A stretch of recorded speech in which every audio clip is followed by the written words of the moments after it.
Alright, welcome ladies and gentlemen. This is the video where I'm going to go through how we balance redox reactions in acidic solutions and in basic solutions. I'm going to go through one example for each so that you see how it works. I'm hoping that when you watch this you have that handout that we got in class that breaks down the individual steps, the steps that are currently shown on the slide, so that you're not struggling to write down, what do you do in each step, but then you're just kind of following along in the process.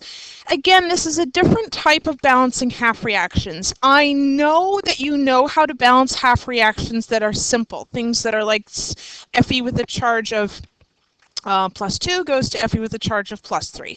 I know that you know how to do that. Those aren't the types of half reactions that I'm talking about.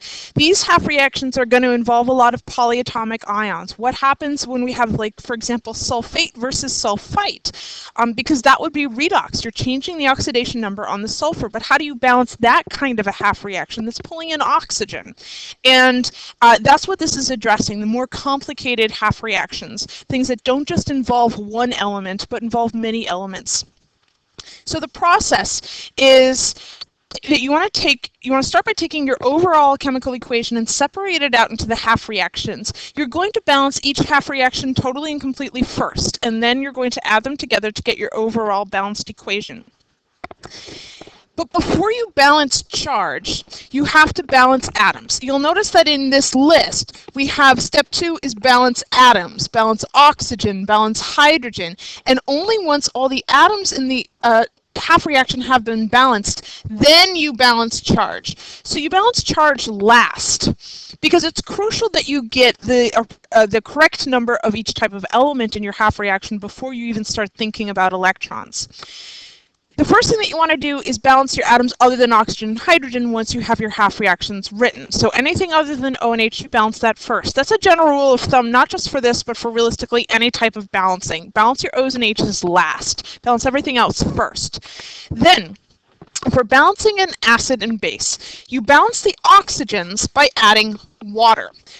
Why? You don't actually have oxygen gas in your solution in any appreciable amount. So the oxygen, how we balance the oxygen, our only source of oxygen is through the water. Water is the source of oxygen, and that's how we're going to balance the oxygen atoms in our chemical reaction. We're going to add water, it's a source of oxygen. But then when you've added water, look what you've done. You haven't just added O, you've also added hydrogen, so the next thing that you have to do is balance the hydrogens. Now here's where we get the difference between balancing an acid versus balancing an base. If we're balancing an acid, which is the first example that I'm going to do, you balance the hydrogens very simply by adding H+, because, that's an acid, so that's what you have. If this is an acidic solution, you've got a lot of H+ and less hydroxide. If we balance in base, however, we're still going to do step 4. We're still going to balance the H by adding H+, but then we just simply have to tack on an additional step where for every H+ that you add, you'll have to add the same number of hydroxides to each side of the half reaction. And that's, I'm going to go through an example where we do that. What you're doing is you're canceling out the H+, and then you're adding the hydroxides. You're not really allowed to just add OH-. It has to be a result of adding the other stuff. Then once all the atoms are balanced, then you balance charge by adding electrons to make sure the charge on both sides of the half reaction is the same. But then you can balance the half reactions by making the number of electrons the same. You cannot add your half reactions together until they each contain the same number of electrons being transferred. And only when we have the number of electrons the same, that's when we're adding our half reactions together. So, example. So, the problem that we're going to be looking at is balancing the reaction of the oxidation of Fe+2 to Fe+3 by the dichromate ion Cr2O72-, which is reduced to Cr+3 in an acidic solution. So this is where we have our notes, and we're going to go through this step by step. Well, the first thing that we want to do, we don't have the overall equation. They've described it to us, but we don't actually have it written out. So we want to write the overall unbalanced equation simply based on the information that's in the problem. So it says we are oxidizing Fe plus 2, it says the oxidation of Fe plus 2 to Fe plus 3 by the dichromate ion. Pull it out. What are the reactants? The reactants are going to be the Fe plus 2. And it says by the dichromate ion, so the dichromate ion is also a reactant. So that means that our products, what are we getting as a result of this? We're getting Fe plus 3, and we're getting Cr plus 3. So that's our rough overall sort of skeletal equation, and that's the thing that we want to balance. Now they told us that's in an acidic solution that's going to be important for later. Once we have that, hopefully by looking at that thing, you can tell me a lot of reasons why that's an unbalanced equation. First of all, we don't have the correct number of chromiums on each side. Second of all, the left side has oxygen, the right side does not. And lastly, charge is not balanced. The sum total of the charge on the left is 0, plus 2 and minus 2. The sum total of the charge on the right is plus 6. This is a very unbalanced equation. We're going to balance it using half reactions. So once we write that, then we're going to separate this into the two half reactions. Now this is kind of easy because it's simply saying, okay, well one of these things is iron, one of these reactants is iron. What does that Fe plus 2 turn into? Well, it pretty clearly turns into Fe plus 3.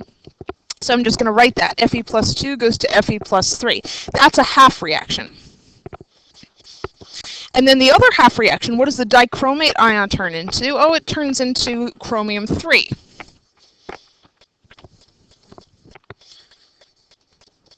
So that's just pulling out the half reactions. Now if I look at this a little bit more in detail, I can see that the Fe starts at plus 2 and it goes to plus 3. That one's obvious. The charge is right there. And that, therefore, is oxidation. So that's actually our oxidation half reaction. We don't necessarily need to know that in order to balance it, but it's good to be paying attention to these things. Now the chromium ends at plus 3, but we got to figure out what it starts at. Remember that oxygen has an oxidation number of minus 2, and there are 7 of them. So minus 2 times 7 is minus 14. Overall charge is minus 2, which means that the 2 chromiums have to cancel out all but 2 for the oxygens.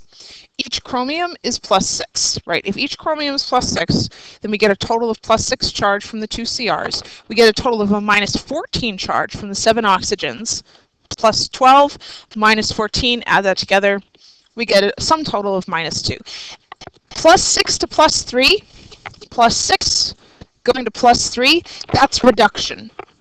We're reducing the charge on the chromium. So that's our reduction half reaction in skeletal form. Once we have that, once we kind of have the half reactions written out, then we're going to balance the atoms other than oxygen and hydrogen in each half reaction. Well, the iron is already balanced. I'm just going to rewrite it here. But we have Fe plus 2 goes to Fe plus 3.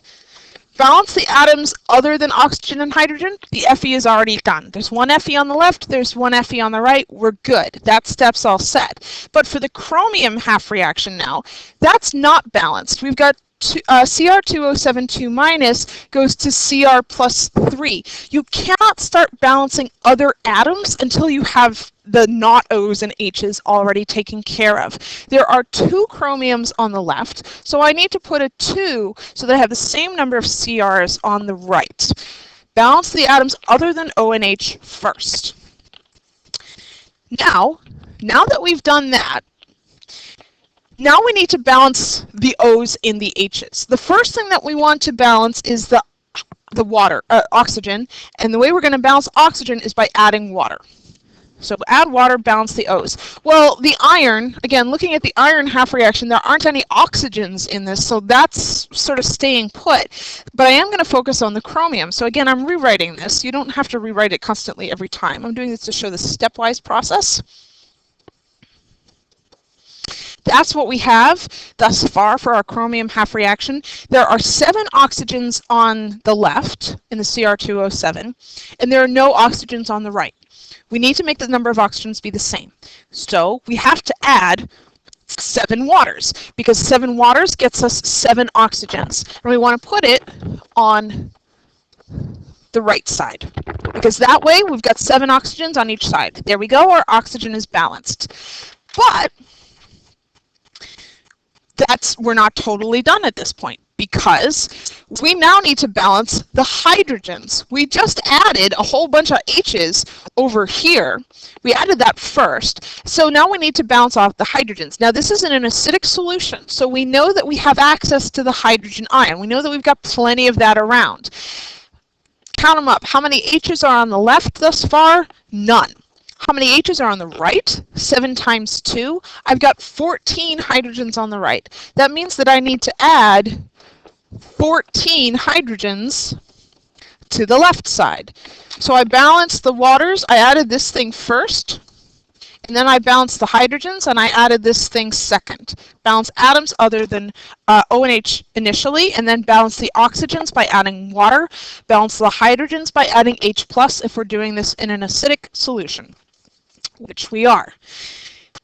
That 14 and that 7, I mean, those are kind of crazy numbers. That's why it's very helpful to know this process, because if you're simply trying to balance this based on number of atoms, it becomes very hard, very fast. If you don't separate it out into the half reactions, if I just kind of gave you that skeletal reaction, overall reaction, it'd be very difficult for you to come up with those numbers on your own.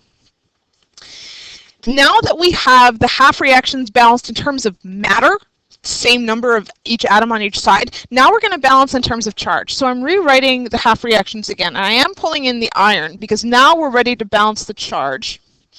So the iron, the total charge on the left is +2, the total charge on the right is +3. That's a difference in +1, so we need to add 1 electron. Which side do we add it to? Well, the lovely thing is we're adding electrons. You only have 2 possible choices. You can add it to the left, you can add it to the right. One of them is going to be correct, one of them is going to be wrong.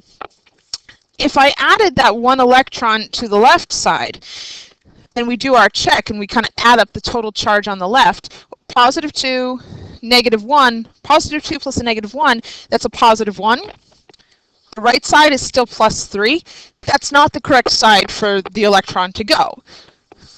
Okay, cross it out, write it on the other side. Now we have a total of +2 charge on the left, +3 - 1, total of +2 charge on the right. There you go. So if you're unsure what side to put the electron on, put it on one side, add up charge, and then see if the charges are the same. If they're not the same, you put the electrons on the incorrect side and just erase it and go back. So that's our iron half reaction. I'm erasing it because the other one will take a little bit more work. Now we're going to balance the charge in the dichromate one. So I'm rewriting the half reaction. This lovely little beast of a half reaction. 14 hydrogen ions plus 2 dichromate ions yields 2 chromium 3s plus 7 waters. Now for balancing charge, we're only looking at charge. So from 14 H pluses, obviously I get a total of a +14 charge from this. The dichromate has a charge of -2. So altogether on the left side of the arrow, I have a charge of +12. Right? Now on the right side of the arrow, I've got 2 times +3 for the chromium 3s, that's a total of +6, and 0 from the waters. So I've got +6 on the right and +12 on the left. Charge is not balanced, so I got to make it balanced. The difference between +12 and +6 is 6. So I have to add 6 electrons. Electrons are negative. You're always going to want to bring your higher side down. My higher side is the +12 side, so I'm going to add my 6 electrons to that side. 6 electrons, 14 hydrogens, 1 dichromate yields 2 chromium 3s and 7 waters. Now that we've done that, now we have to start thinking about adding our half reactions together, because our half reactions are totally balanced in terms of mass, in terms of matter, and in terms of charge. They're ready to be added together. So I'm going to rewrite them. We have Fe plus 2 goes to Fe plus 3 plus 1 electron, and then we have our 6 electrons plus 14 hydrogens plus the dichromate ion yields 2 chromium 3s plus 7 waters. You're not allowed to add your half reactions together until you can ensure that the same amount of electrons are going to be transferred from one to the other. In the first half reaction, we have 1 electron being lost. In the second half reaction, we have 6 electrons total being gained.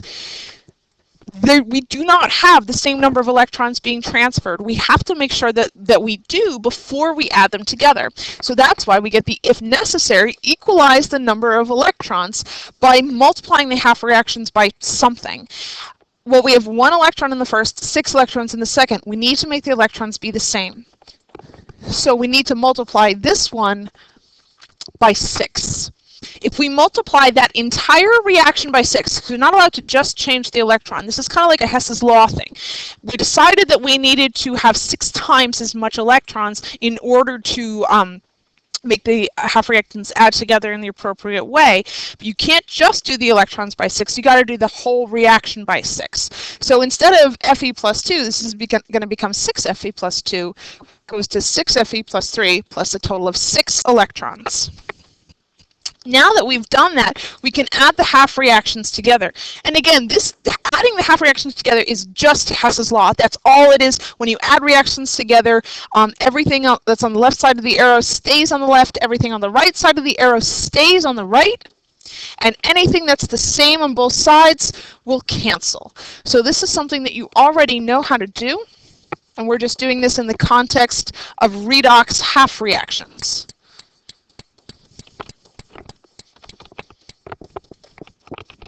So, adding these half reactions together, what is identical on both sides? It's a plus, by the way, not a 16 for the electrons.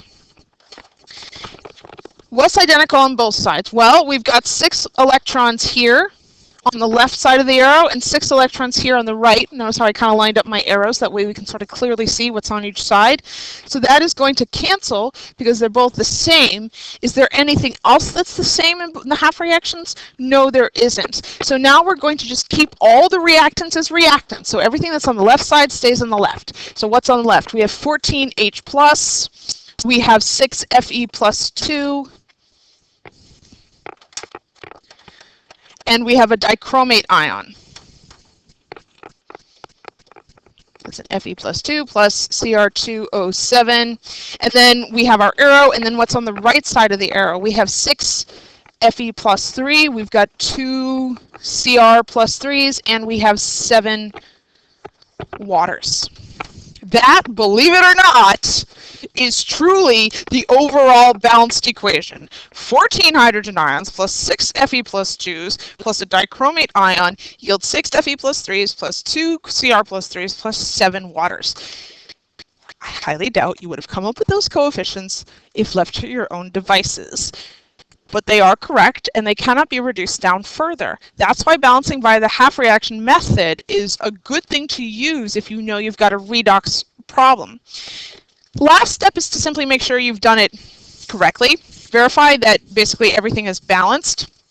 So if I'm writing that out again, we got, what was it, 14H plus Cr2O7, 2 minus plus 6 Fe plus 2 yields 6 Fe plus 3 plus 2 Cr plus 3 plus 7 waters. You just want to make sure and check at the end that it's balanced, because, you know, balancing is either right or it's wrong. There is no like halfway there. So we have 14 hydrogens on the left, we have 14 hydrogens on the right. We've got 2 chromiums on the left, 2 chromiums on the right. 7 oxygens on the left, 7 oxygens on the right, 6 Fe's, 6 Fe's. Now for balancing charge, making sure charge is the same. I get a plus 14 from this, I get minus 2 from this, and then 6 times positive 2, I get plus 12 from that. I add all that together, 14 minus 2 plus 12, I get a sum total of a positive 24 charge on the left side of the arrow. On the right side of the arrow, 6 times plus 3, that's plus 18. 2 times plus 3 for the chromium, that's plus 6. 18 plus 6 is positive 24. I have the same charge on both sides of the arrow. I know this has been balanced correctly. Yes, that's a little insane. That's why we're going to practice it in class so that you feel more comfortable with this. Now, as I mentioned, this is balancing an acid. It is slightly different when we balance in base, and I do say slightly different. The process is almost identical. There's essentially just one step added in. And the step is that if we, for every H plus that you add, in that part where you added the H plus to balance the hydrogens, you will then add the exact same number of hydroxide ions to both sides of the half reaction. Because you don't actually have H plus if you've got, in a large amount, if you have a basic solution, you've got way more hydroxide than H plus. Now, if you have H plus and OH minus on the same side, those two things are actually going to combine and make water, which will then, you can then use to cancel other stuff out. So I'm going to go through one more example, balancing in base, so that you can see how that works. For when we balance in base, how does that one slightly different step affect it? So this is the reaction I'm going to balance. The cyanide ion plus the permanganate ion is making CNO minus and then manganese dioxide. So going back to the list of steps, the very first thing that it says to do is to separate it out into the half reactions. I'm not going to be rewriting this all the time. I'm going to sort of show you how you can do it a little bit more linearly. So I do want to separate it out in half reactions. So looking at this, I see pretty clearly, I think that the CN turns into CNO and that the permanganate turns into the manganese dioxide. So these are going to be my two half reactions. CN minus goes to CNO minus, and then MnO4 minus goes to MnO2. So I've separated it out.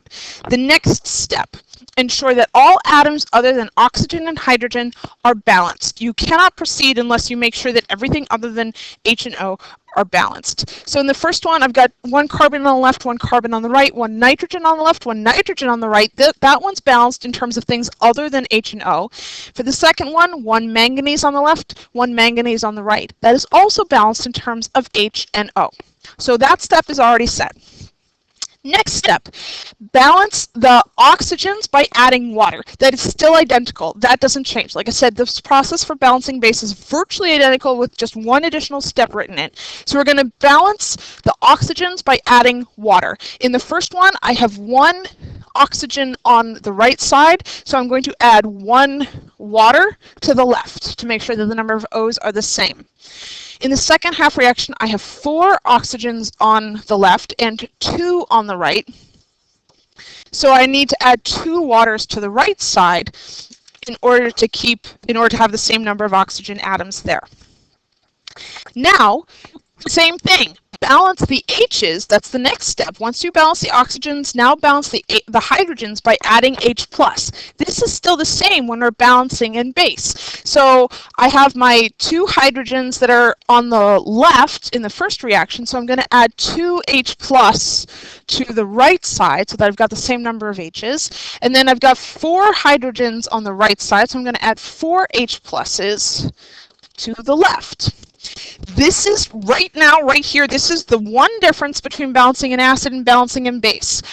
You now add, if you're balancing in base, which we are, you're going to add the same number of hydroxides as you added hydrogen ions, but you're going to add it to both sides of the half reaction. So what I mean is, in this first half reaction, we added 2 H+, so I'm now going to add 2 OH- to both sides.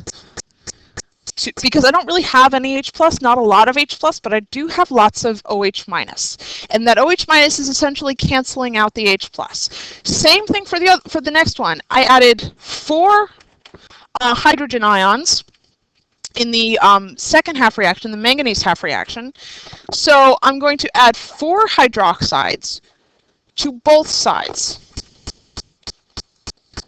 Now at this point in time, I'm actually going to rewrite the equations before I start to balance charge, because H+ and OH- they combine, and this is really going to become 2 waters, right? 2 H+, 2 OH-.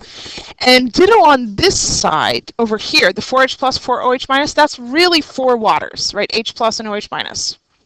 So I'm actually going to rewrite the half reactions right now based on this work that I've already done. So the first one is 2 OH- plus H2O plus Cn minus yields CNO minus plus 2 waters. And then the second one, I've got 4 waters plus MnO4 minus yields MnO2 plus 2H2O plus 4OH minus. I've balanced all of my atoms. I am now ready to balance charge. Don't balance charge until all your atoms are ready. So now we're going to just add up charge. I've got, let's see, -2 from the 2 hydroxides and -1 from the cyanide, and then a -1 on this side. So the left side has greater negative charge than the right side. Therefore, I am going to add 2 electrons to the right side to make it be the same. Adding up charge in the second half reaction. I've got, let's see, a -1 from the permanganate, and then a -4 from the 4 hydroxides. So the right side now has greater negative charge. So I need to bring the side with a higher charge down. I've got to bring it down by -3. So I'm going to add 3 electrons to the left side in order to make charge balance for each of these 2 half reactions. Now, having done that, I am almost ready to add my half reactions together. Each individual half reaction is balanced in terms of atoms, and they're balanced in terms of charge. But they aren't balanced overall because they do not have the same number of electrons being transferred. In the first one, I'm losing 2. In the second one, I'm gaining 3. You have to ensure that your number of electrons are the same. So now we have to multiply. That's a negative for our hydroxide. We've got to multiply the half reactions by something so that we can get the electrons to be the same. Think about like lowest, not least common factor, but a common multiple of them. And a common multiple of 2 and 3 is 6. So we want to take this first reaction and multiply it by 3 so that we can get 6 electrons. And we want to take this second reaction and multiply it by 2 for the same reason, so that we can get 6 electrons being transferred. And I'm going to rewrite the equations above. So taking that first reaction, I'm going to have 6 hydroxides plus 3 waters plus 3 cyanides yields 3 CNO minus ions plus 6 waters plus 6 electrons. The second half reaction, multiplying everything by 2. I'm going to have 6 electrons plus 8 waters. And then I'm going to have 2 permanganates. Yields 2 manganese dioxides plus 4 waters plus 8 hydroxides. Before I had my smartboard installed, I would use the entirety of the blackboard for these problems, and the half reactions would just get longer and longer and longer as we continually add stuff on. I do kind of miss that. Now that we have the number of electrons the same, we are finally ready to add these reactions together. Add them together, keep everything on the left, keep everything on the right, cancel out anything that's the same on both sides. The electrons are the same on both sides. They're going to go away. Well, what else is the same on both sides? We actually have a lot that's the same on both sides here. Let's take the water. We have a sum total of 11 waters on the left side of the arrow and a sum total of 10 waters on the right side of the arrow. We want to cancel out anything that's the same on both sides. So all 10 of the stuff on the right is going to cancel. You're essentially subtracting 10 from both sides. And we're going to wind up with 1 water on the left. Now, what else is the same on both sides? We have 6 hydroxides on the left, and we have 8 hydroxides on the right. Same thing, it's kind of like a BCA chart. Make the smaller one go to 0. So I'm going to subtract away 6 hydroxides from each side so that I'm left with 2 hydroxides on the right side.